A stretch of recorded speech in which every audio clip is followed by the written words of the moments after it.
السلام عليكم. magacayga waa Yusuf Abdullahi. waxaan ku noolahay wadanka Ghana, qaasatan Accra. waxaan leeyahay shirkad oo habayso rootiga.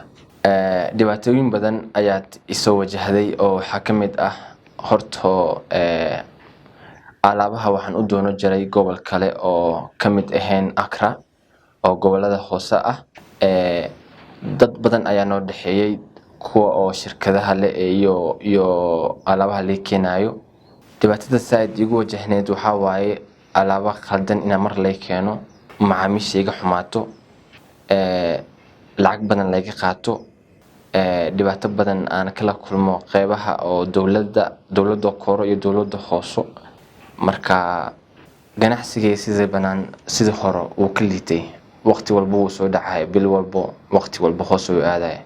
aniga ku fikirayo inaan ganacsiga iska daayo oo ganacsi kale aan bilaabo oo dhibaato badan hayso.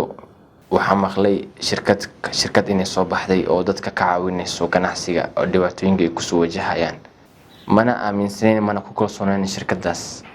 dabagal badan maana sameyn, laakiin maalmaha kamid ah ayaa waxa la yiraahday in saaxiibkay ganacsigiisa horumarku gaaray. wuxuu ugu dhahay shirkad la dhaho warshadaha.com ayaa jirto.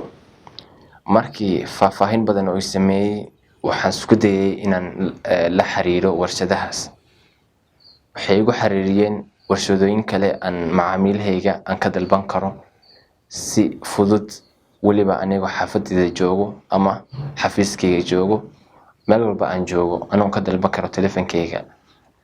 marka kala socda shirkadda caawin doonto oo ah warshadaha.com haddii aad doonayso inaad horumar gaarto oo shirkadaada wax iska bedesho.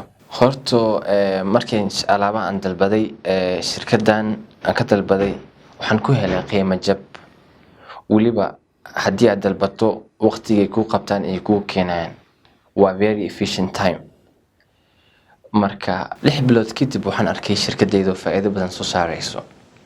haddana waxaan ku jiraa inaan shirkadayda aan ballaariyo oo gobollo badan iyo wadamada qaar. faahfaahin badan kala socda warshadaha.com. Assalamu alaykum warahmatullahi wabarakatuh.